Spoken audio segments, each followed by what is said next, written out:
Okay, well, good evening, everybody. Thank you very much for inviting me, and I'm actually not alone. I will present today with my pharmacy student, fourth year pharmacy student, Siddhi Patel, and we will be sharing some information about the role of pharmacists in respiratory health. So I just shared the slides. Hopefully you can see them well. And I think it's such a valuable time to actually connect with patients. That's one of my favorite research when I have a chance to get out and talk to people like yourself and learn from you about your experiences and your needs. So really happy to have you here today, and I hope we will have a productive session. So without further ado, I would like to hand it over to Siddhi, and she will start talking about the role of pharmacists in respiratory health, and then I will jump in for the second half of the presentation. Hi, everyone. So today we'll be discussing the role of the pharmacist in respiratory health. Let's explore what pharmacists can do for you today. Oh, sorry to interrupt, CD. We're having a little bit of a hard time hearing you. Do you mind just turning your volume up a bit? Yep. Great, thank you. So sorry, can you hear me now?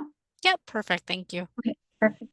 So just for a brief outline here, today we'll be discussing what pharmacists do in general, what pharmacists can do in Alberta, what the pharmacist's role in respiratory health is, and then we'll also be going through some practice scenarios and exploring what you might do in certain situations, as well as what the research says about the role of the pharmacist. So what do pharmacists do? Pharmacists are actually considered one of the most accessible healthcare providers, but not everyone knows what they do behind the scenes. So let's take a look at what your pharmacist is busy doing behind the counter of your local pharmacy. Pharmacists are like a double checker. They make sure that your prescription is all right for you to take. So this is a patient care process the pharmacists follow before a prescription gets to you. The steps may be modified or be done in a different order depending on the situation. Pharmacists will gather medical information from you in the beginning. So they might look at things like what other medications you're taking, what allergies you have, what medical conditions you have. Then they'll check the prescription that you've brought in to see if it can be used to treat the medical condition you have, if the dose is high enough to be effective, if the dose is safe for you to take, and the medication is also okay for you to take, considering the medical conditions that you have and other medications you already are taking. The pharmacist can then develop a care plan for you, considering your goals and your concerns. They may recommend alternative medications you can take if they've identified a concern with the medication you currently have. They can also come up with a plan to monitor and follow up with you regarding how the medication is going for you. Pharmacists will then implement the care plan that they've created with you. And here they can recommend, adapt, or prescribe medications to you. They may also refer you to another healthcare provider that might have more expertise in the area, like a doctor. Or they may educate you on the medication or the medical condition. Finally, the pharmacist will let you know what the plan is to see how the medication is going for you, or what we call a monitoring or follow-up plan. They'll let you know what side effects to look out for and what to do if they occur. For example, can you self-manage the side effects at home, or can you contact somebody? They'll also let you know how you'll see improvement in your condition and when you might be able to see that improvement.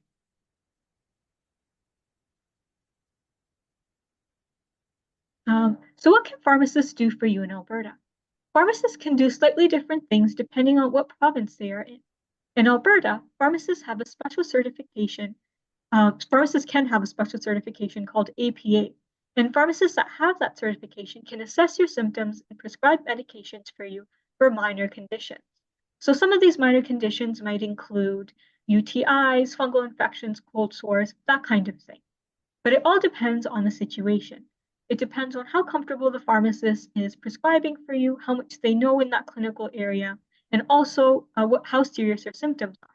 For example, if your symptoms are a little bit more serious, they may want you to go see a doctor or someone else with more expertise in the area.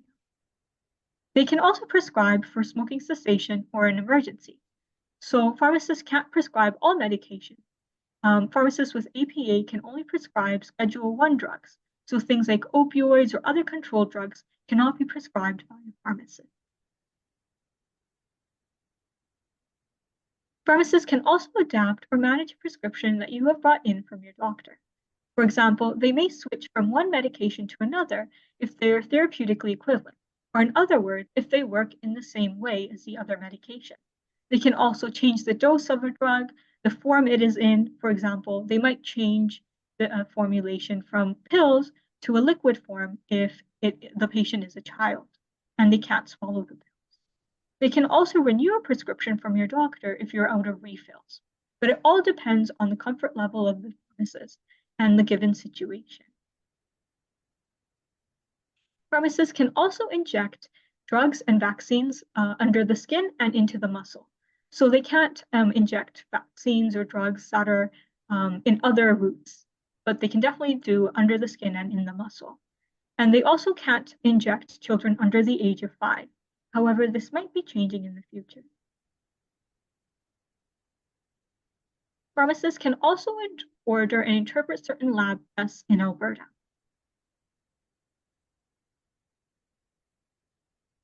So this is just a chart summarizing what pharmacists can do in Canada. So if you look at this slide here, you see that pharmacists are very fortunate in Alberta to have one of the widest scopes of practice in Canada. Here in Alberta, pharmacists that have APA can independently prescribe, unlike many other provinces. So this is definitely a way that they can help you as well with your.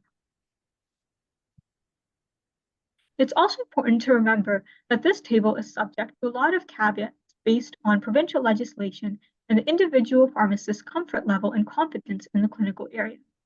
Just because a pharmacist is legally permitted to do a certain activity, it doesn't mean that they will feel comfortable to do it in all situations. Now for understanding what role a pharmacist can play in your respiratory health.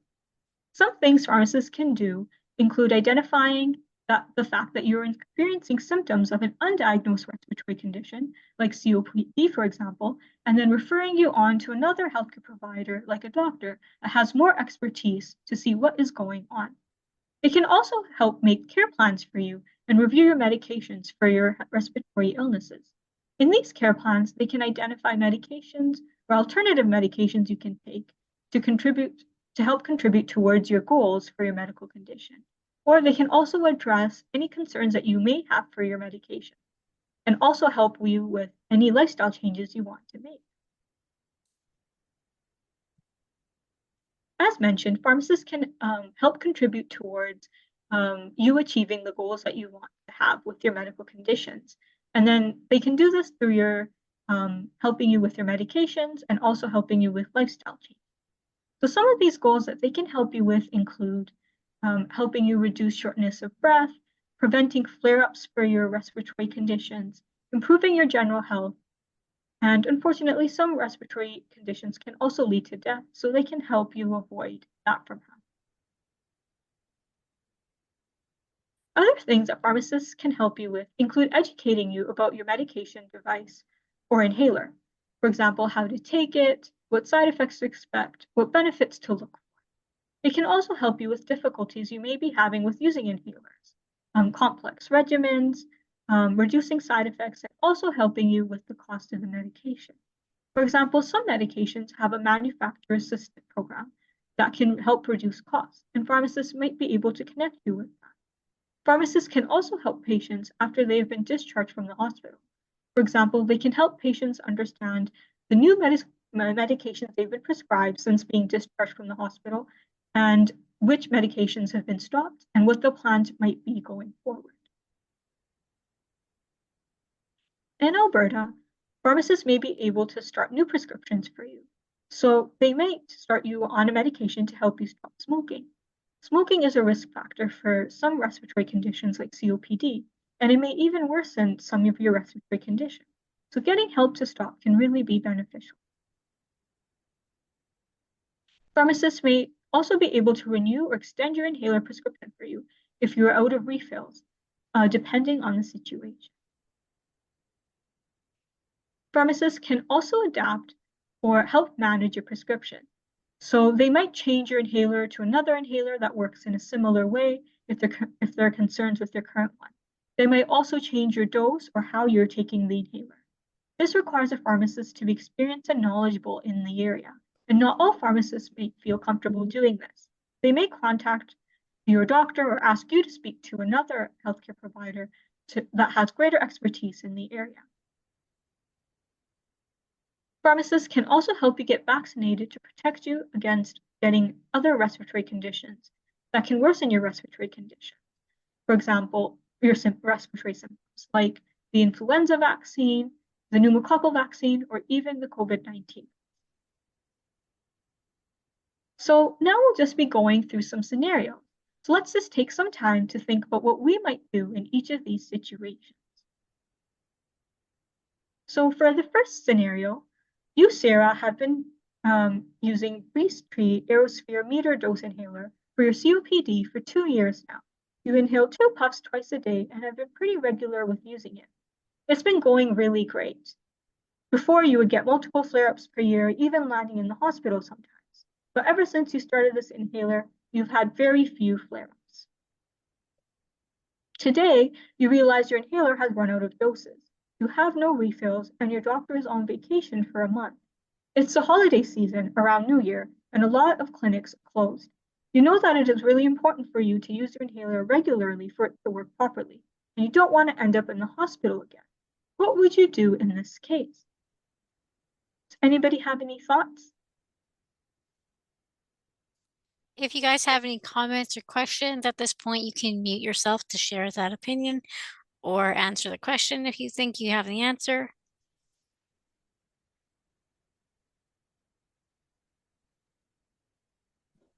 You would go to emergency and you could get it. That's a good point.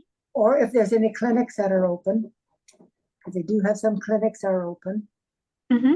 Yeah, those are definitely good options. Anybody else?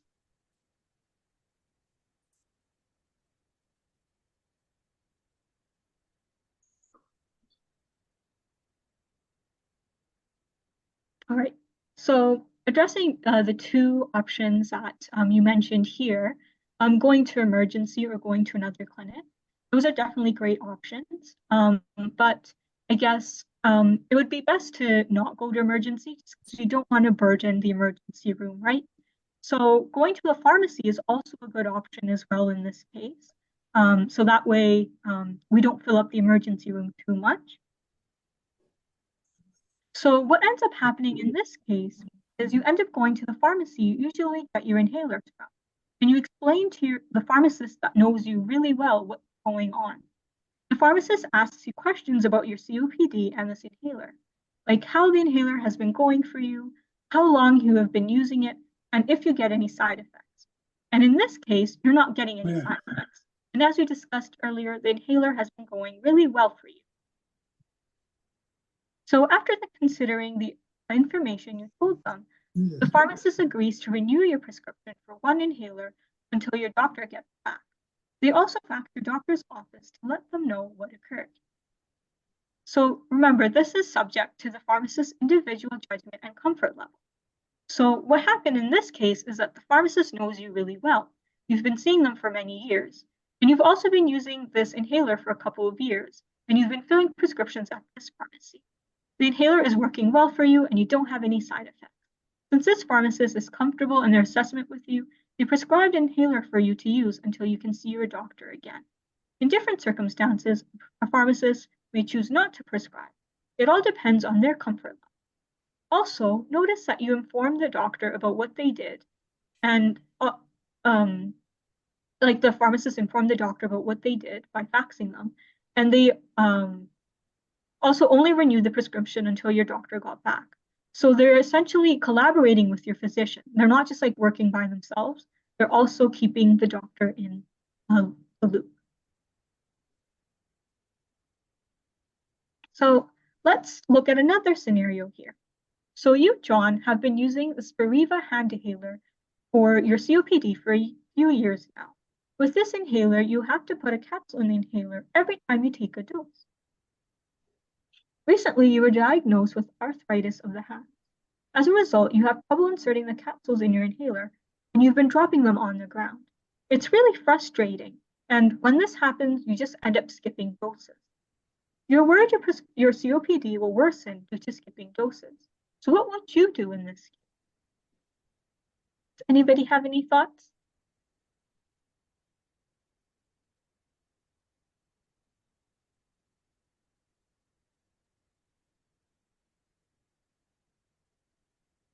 I would contact my local pharmacist. Yes, that's a very good answer. That's definitely what I would do as well. Does anybody else have any ideas?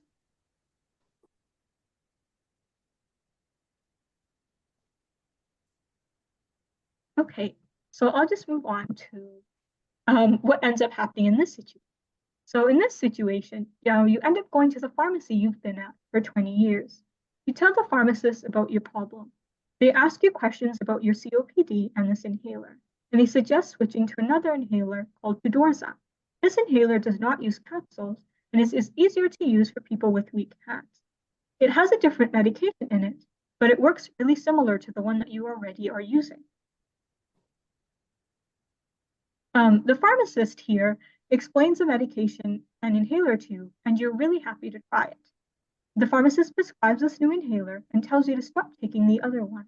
They also fax your doctor to let them know about the change, and they tell you that they will be calling you in 2 weeks to see how the inhaler is going for you. Again, please note that the pharmacist faxed the doctor to inform them what happened, so they're collaborating here. They're not working in isolation. The pharmacist is also going to call you in 2 weeks, so that is part of their monitoring and follow-up plan to see how you are doing on the new medication. Please also remember that doing something like this is subject to the pharmacist's individual judgment and comfort level. The pharmacist may not feel comfortable with COPD medications and may not feel comfortable switching and prescribing a new inhaler themselves. In this case, they may communicate with your doctor with their recommendation. They may also ask you to speak to your doctor about the inhaler that they recommended. This is all for your safety and well-being. Right, so that was the end of the scenario. Now I'll just pass the stage along to Dr. Makanova. We'll go over what the research says about the role of pharmacists in respiratory health. Great. Thank you very much, Sidi, for sharing about the pharmacist's role in respiratory care. And now I just wanted to briefly go over a couple of studies that I conducted, and my team, of course. It's never alone work. And I wanted to start with this picture. So when I moved to Alberta and I started working at the University of Alberta at the Faculty of Pharmacy and Pharmaceutical Sciences, I really wanted to understand the Alberta context and what gaps in care we have and where the pharmacists can step in and improve care for patients. And so I found this economic report that showed if we look at all of the COPD expenses, so I mainly work in the space of chronic obstructive pulmonary disease. So that's what I probably will be mainly talking about. And I found, which was not surprising, of course, that lots of the money, so half in a little bit, goes for hospitalization. So this is where most of the expenses happening. And so if we can shrink a little bit this big piece, probably that's a worthwhile goal to explore. And also in that report, there is another picture that presents a little bit different angle. So here in those bigger, darker circles, we have a different group of patients. So starting with those who do not currently have diagnosis, but they are at risk, right? So this is our smokers, this is our farmers, welders, so people who are exposed to environmental factors, and they might develop COPD. And so here, the gap, something that we can improve is, for example, tobacco cessation. We have still space for improvement here, and definitely that's where pharmacists can step in. Then we have patients who are starting having the symptoms and they're being diagnosed. And here, potentially, the gap in care is the coordination of screening, right? So are we doing enough to identify patients early enough so they're timely diagnosed? That's one of the things. And then we have those who already have a diagnosis, and there would be a number of things that we can do better as healthcare providers. So, for example, some of the community programs might benefit this group. It's surprising though, when we look at patients who are diagnosed with COPD, quite high percent of patients are not on their regular inhalers, even though they are recommended to be on, and yet we see for various reasons. For some of them, it's whether they can afford it. For others, it's other reasons. But anyways, there is a space where we can improve care for patients, and then also rehabilitation capacity. So in Alberta, we have rehabilitation programs, but it's not enough for all of the people who need it. And then when we get to the smaller circle of patients who are highly severe and who are overused in the hospitals, we also can do better for this category of patients. And community programs and where, for example, pharmacists can also step in and help patients to better navigate their condition, to avoid certain exacerbations when they have flare-ups, and how to avoid or how to start acting when it happens. So those are the examples where pharmacists potentially can step in and help patients. So I would like to start with one area which is focused on that first big circle, talking about patients who are at risk and what can be done in terms of early detection and screening for COPD. So here we have lots of questions when it comes to what should we research? What are the questions that we have? What can improve care? One of the things is that we don't know a lot about pharmacists' role in the COPD screening and early detection. And so some of the questions, how accurate the pharmacist provided care in this area can be, how many patients would be ultimately diagnosed, because pharmacists usually do not diagnose, but they can identify patients who are at risk. They can identify certain red flags and work with the physician and with the patient to make sure that the next steps are taken. Which screening methods are most effective? That's another question that we need answers for. And so in this space, I wanted to share with you with the first study that is a pilot project of COPD screening in community pharmacists. So that's something that me and my team were able to pilot test. So we developed this COPD screening program for community pharmacists. And so we asked community pharmacists whether they can identify patients who are over 40 years old, who are current or former smokers, and describe them that they potentially might be at risk of developing chronic obstructive pulmonary disease, and whether they would be interested to answer a few questions that would be reflective of some symptoms in place, as well as conduct this lung function measurement with the small handheld. I meant to bring it with me. I'm sorry, I didn't end up doing it, but it's a small handheld device that patients can blow into, and that will give some numbers that can indicate some of the lung function limitations in place. So it's not a diagnosing tool, but it can give us more information to consider further steps, whether it's worthwhile to actually do the diagnostic procedure where we use spirometry or pulmonary function testing. So that's what we ask community pharmacists to do, collect some data. And then if there are any indications based on that microspirometer that this patient recommended to go through the spirometry, they would send out a letter to the physicians with this information that I am such and such community pharmacist of this patient. I found this these numbers when we conducted microspirometry. So based on that information, we recommend this patient goes through the spirometry to confirm or not the diagnosis. So what happened is we launched that small pilot project in 2019, and we all know what happened, right? So pandemic started soon after our launch, and we couldn't proceed with the study because with this microspirometer, of course, it's not an invasive procedure, but it's something that during the pandemic, pharmacists wouldn't be able to proceed with. So we got some data, but we wanted to have more information on this. So for example, we found that those participants who were smokers, pharmacists were able to actually help them to initiate tobacco cessation services. So that's very positive.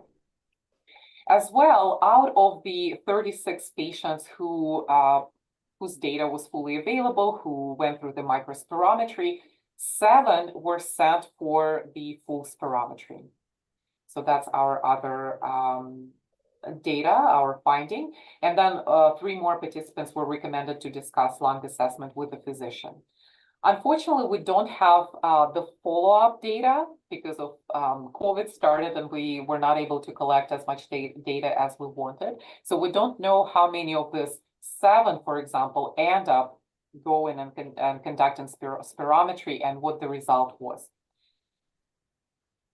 We also asked community pharmacists who participated in the small pilot project of screening patients, how was this experience?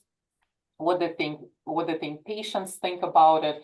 So they told us, we also were curious how much time it took. So on average, it took about 23 minutes, which is not a time, even though for the pharmacist world, it might be a substantial amount of time, but overall pharmacists highlighted their positive experience of doing it, and they were motivated to do that. And they found that patients were also interested to go through that little screening process and learn about their lung age, because that's another thing that microspirometry can tell you. So let's say there would be somebody 50, 55 years old. They do microspirometry, and based on their numbers, their lung age is 75, for example. So that's more likely to motivate patients to consider their lung health more seriously, maybe, okay?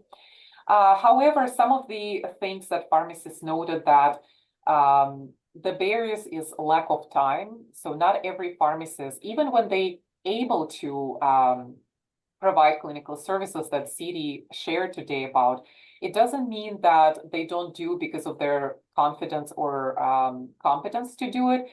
Very often it's simply because they don't have capacity in their workflow, in their pharmacy. And so that's also came up during our interviewing of the community pharmacists. So lack of staff and managerial support, and then COVID-19 happened also was a big barrier for the study.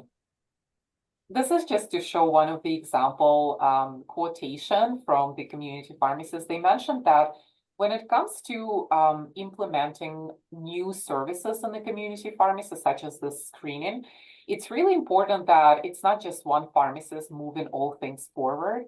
They want to see the whole team is on board, there is a support. Another comment was about collaborative practices. So it's important to have some sort of relationship with the physician, that they hear back from them, for example, when they send this fax to the physicians, and that wasn't in place, but also we didn't have enough time to assess this parameter. Another study that we conducted in the space of screening and early diagnosis, or case finding, it's also called. So we conducted a literature review. So here we didn't come up to community pharmacists, but rather we wanted to understand what is known from the literature about case finding approaches, how we can find out that patients are at high risk of COPD. And so we analyzed 170 papers. We learned that there are like 20 case finding approaches from this 170 studies. And then the range is quite substantial when patients are screened versus confirmed with the diagnosis. So between 4% to 29%. And then we also prepared some of the main characteristics that were in place for those studies and those methods that would bring more of the actual positive cases when the diagnosis was confirmed. And this is something that we're about to publish at the Canadian Pharmacist Journal. So we're particularly doing it with the focus of pharmacists to inform them so they can consider that for this service at the pharmacies. So now I'm moving to the COPD management. And again, there are lots of gaps in care where pharmacists can step in, and CD shared nicely lots of things already. So for example, in Alberta, pharmacists can provide care plans, and they do from 2012. So it's been quite a long time. And yet we don't know for sure how effective those care plans are that pharmacists provide to the patients. We don't quite understand what are the benchmarks, what are the measures that we can attribute to pharmacist provided care specifically. Because something like emergency room visits or hospitalizations is very hard to measure and then tell that, oh, pharmacists were able to decrease emergency room visits or hospitalizations, because it's such a complex measure, right? That it's hard to anticipate from pharmacist intervention to affect such a high level outcomes. Then in terms of how adherent patients are to their therapy or how are they using their inhalers, there is again a lot of space for improvement where patients and pharmacists can step in. And then we're also interested about pharmacists. What training do they need? What barriers do they have in place, and how can we address them? So those are some of the questions that I keep in mind when it comes to formulate research questions. So this is something that I just wanted to reiterate again, that if we want to look at the community pharmacists who provide care plans to patients with COPD, and if we want to see, is there any change in hospitalizations or in emergency room visits or physician visits? The answer is no. We won't be able to see a substantial difference between patients who do have those care plans and patients who do not have them. It's very high level outcomes, and that's not really capturing the difference for patients who have care plan with a pharmacist and patients who do not. So another study that I wanted briefly to mention that we've conducted a while ago, but it's very promising because we wanted to explore the critical errors that pharmacists can identify at the community pharmacy level when patients come in to them. So we found that, so we had a list of common inhaler devices and what common critical errors can happen when patients use them. And so simply the pharmacists, as well as our pharmacy students who would be working at the pharmacy, they were approaching patients who picked up inhalers and asked them to show how they use their inhaler and see whether there are any critical errors happening. And so we found that it's only between 10 to 30% of patients who do not have any critical errors, meaning that majority demonstrate errors. And that means that patients need to be educated and screened for their inhaler technique on a regular basis. It doesn't matter when that they use it for a long time, they still can make those errors, and this needs to be checked, and probably pharmacy is the best place to do that. We also looked at some of the factors that more likely associated with the errors, and we also asked community pharmacists how often do they ask patients to show how they use their inhalers, and most of the times it happens when patients ask so, or when patients pick up a new inhaler. And again, that's highlight that those are not always the cases when patients can make the inhaler errors, demonstrate the errors. And finally, I'm getting to the last study that I wanted to share today with you about, and this is particularly a study supported by Alberta Lung. So we're very grateful for that support. So before we can, again, get into the community and implement an intervention that would hopefully improve care for patients with COPD, we wanted to have some baseline information. We wanted to understand what community pharmacists doing right now. What are the current practices for them? Are they doing much of those clinical services, such as prescribing medications or conducting any sort of clinical diagnostic assessments that they can do? So we really wanted to know that.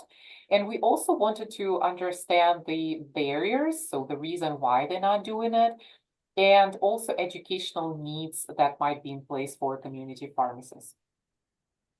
So we conducted a survey. We pretty much sent out thousands of emails to community pharmacists, registered community pharmacists in Alberta. And we got responses from 456 communities. And so we, like I mentioned, we looked at a number of aspects, and particularly the services that pharmacists provide. So this is hard to read here, so no worries, I will just walk you through. But what I wanted to show here is that the services that majority of pharmacists provide, so those who said, yes, we do that, is pretty much immunizations, immunization assessments. So that's what every pharmacist pretty much does. They also, most of the pharmacists extend the prescription. So like an example that CD brought, that let's say physician is on vacation and my inhaler is out and I need another one, I can simply come to the pharmacy and ask my pharmacist to extend the prescription. And they usually do it without any hesitation, especially if they know you, they know that you've been on that inhaler for a very long time. So that's what majority of pharmacists would do without any concerns. Of course, smoking cessation is another thing that lots of pharmacists do. But when we come to those 20, 30, less than 20% of pharmacists, what are those services? So mainly it's initiating the prescription, starting the prescription, and that makes sense. And when we looked into, so it's only around 20% of pharmacists who initiate the therapy, initiate prescription. We also looked at the factors who are more likely to prescribe maintenance and inhalers for patients. So some of the obvious things, so relief and casual pharmacists, so those who are not really working full-time at one location, they would not do that, whereas other pharmacists can do that. And then more older pharmacists are more likely to prescribe, those who have additional training, and those who have some sort of additional education in the space of COPD also more likely to prescribe inhalers. We also asked pharmacists about the barriers when it comes to comprehensive clinical services provision. And so just an example, I brought here the prescribing maintenance therapy. And some of the major barriers that pharmacists identified, so gray and yellow areas, excuse me.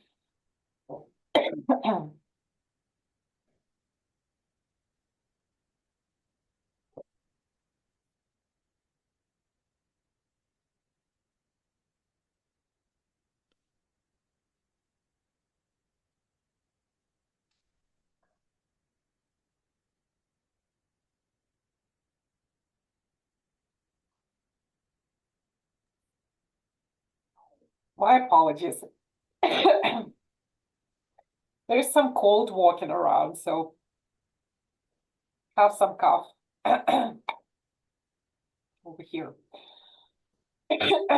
Anyways, so we looked at this, and then like I mentioned previously, we also wanted to know what educational needs pharmacists might have. And so like I previously showed what pharmacists are doing and what many of the pharmacists don't do.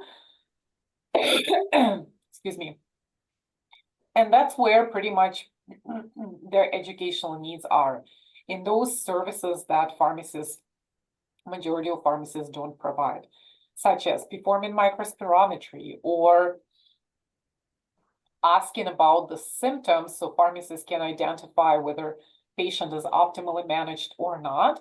And that's where they show that they would like to get more training in those areas. And so wrapping up, first of all, I wanted to thank Alberta Lung for supporting us in this initiative, because now, as we know better what are the current practices are, and that there are so many pharmacists who are not providing those comprehensive clinical services, and why, it's way more beneficial to develop the program for community pharmacists knowing those things and address them. So that's very important information that we've taken from this study. We also were able to develop COPD care pathway for community pharmacists, so pretty much an algorithm that helps pharmacists to move from one decision point to another one. So let's say I need to collect patient symptoms information, and having certain numbers will help me to decide what therapy they should be on, and then and then check whether they are on that therapy or not. And potentially either pharmacist needs to step in or pharmacist needs to inform physician on that. Besides that, we also asked community pharmacists, the one who responded to our survey, whether they would be interested to implement the COPD care pathway in their community pharmacies. And so we got 112 pharmacists who wants to do so. And this really prepared us very well for the next step, which is developing the and implementing the care pathway and also evaluating its effectiveness. So today we shared with you about the overall role of pharmacists and what they can do in respiratory health and outside of respiratory health as well. And I also briefly touched on the research that is happening here at the U of A, the Faculty of Pharmacy. It is COPD focused from my perspective, but I hope you still found it of value to learn about it. And I think with this, we are ready for your questions, for any discussion points, and thank you very much for being with us today. Okay, well, thank you, City, and thank you, Dr. McAnova. I have a question about the COPD care pathway. Are there aspects of this pathway that you think could be expanded to general respiratory care or even PF care? Do you think like maybe this pathway could be seen as an example and expanded to more respiratory conditions? That's a very good question. And I think definitely when we have more information how pharmacists are utilizing the COPD care pathway, we can expand it. And even with this plan in place, I have a number of my colleagues who are conducting similar pathways, but they're in the space of more common chronic diseases. So there is diabetes, there is cardiovascular risk, there is osteoarthritis. And so I don't see a reason why we cannot expand it with time to other conditions, for sure. I have a question. Yes, please. It was a good presentation, but I'd like you to change COPD to pulmonary fibrosis. We need a pathway for IPF. We do, Yes. totally agree. Because they're following the COPD one, but we need it a little different than the COPD people. Absolutely, yes. And there are nuances, so it requires definitely like educating pharmacists so they know what patients needs and where they can step in and help patients. So this is something to do in the future, for sure. Okay, I have a question from the Facebook attendees. With the information that you've given, how can I apply this to pulmonary fibrosis when I go to my pharmacist to get supplementary care because I don't have a family doctor anymore and my wait list is over a year? Very relevant question. CD, would you add anything since you really covered nicely what pharmacists can do overall? What would you recommend to this patient? Yeah, so I think it's definitely worth visiting your pharmacist. If they have like a good relationship with you, which I'm sure they probably do if you're visiting them pretty regularly for your prescriptions. And you can definitely let them know about your symptoms and how like you're doing on your medications, things like that. And if the pharmacist is comfortable in that area, in your respiratory health area, then they can probably help guide you towards like an inhaler to use. Like I mentioned in the presentation, like not all pharmacists will be 100% comfortable, but it's always like definitely worth a shot. Pharmacists, I find that pharmacists are usually really willing to help. So if you let them know what's going on, they can definitely help you, or they can guide you towards resources that can help you as well. Yeah. And just letting them, I think letting them know, like, I don't have a family physician. I don't have a primary care provider to go to. So could you help me make sure that I am on the therapy that I need, or this is my concerns that I currently have. Are you willing to help me with that? And if this pharmacist can do certain things but cannot do other things, they can think about other resources where the patient can go to. Because pharmacists also sometimes can refer patients. That's something that not many do, but some pharmacists can do it and do this. And so that's another thing to discuss with the pharmacist. Okay, looks like we have one more Facebook question. When I am starting to rely on my pharmacist for care, what questions should I ask? I have PF, I have asthma, and I think I have COPD, but I haven't gotten a formal diagnosis yet. My condition is complicated, but I don't know how to communicate that to my pharmacist. I Did you think go- like go ahead. yeah, I think like maybe when you visit the pharmacy, Oh, sorry, Cindy, we're sorry, having a bit of trouble hearing you. can you hear me better now? Yeah, I can. Thanks. Okay, perfect. So maybe like when you visit the pharmacy, when you're picking up prescriptions, you can definitely let the pharmacist know as well that you just have like a question for them. At any point when you're at the pharmacy, you can let any staff member know that you'd like to talk to this pharmacist about your medications or any medical related concerns that you have, and they can definitely help you. So usually like anybody that's there, you can let them know that you want to speak to a pharmacist, and then they can guide you if they feel comfortable in that area. You can also sometimes like you can also call as well. You can just let them know what your information is and things like that. And sometimes pharmacists are able to help over the phone as well. So yeah, definitely letting them know that you just have a question for them is a great way to start. Okay, great. Thanks. I have one more question here.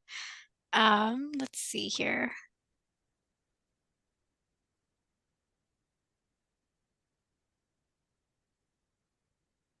Okay. Can I find a good pharmacist through 811?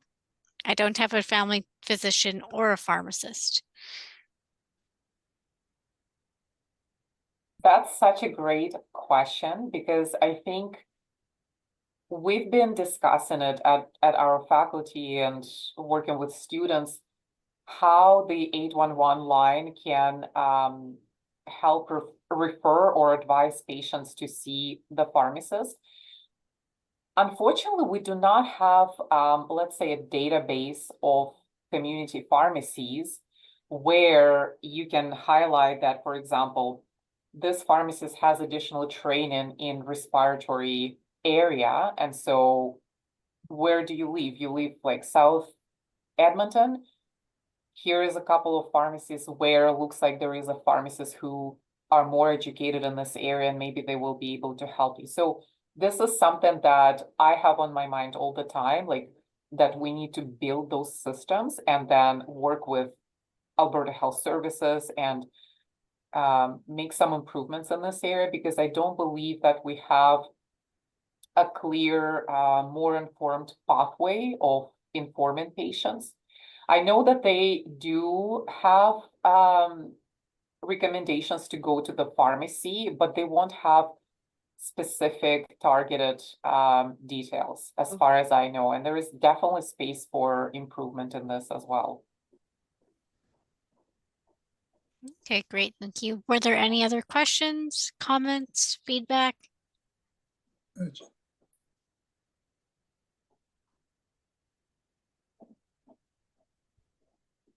I just had a comment that thank you for your presentation. It was really informative. There were lots of things I didn't know that pharmacists could do, and so I really appreciate that. But you know, we really feel fortunate that we do have a pharmacy, and there's a team of 3 young women pharmacists who work there who've been like really treasures to us, because they're so kind and compassionate. And it's a small pharmacy, like it's not really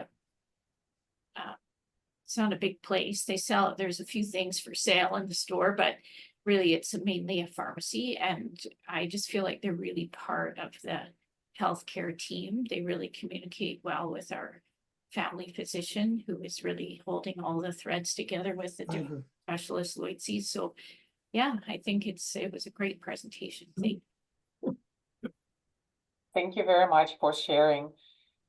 It's so great to hear from patients when they have very engaged and caring pharmacists, and sometimes they can change the care and patient experience drastically. I've been working with some of the COPD patients, and I heard examples when, you know, my physician wasn't able to help me as much as my pharmacist.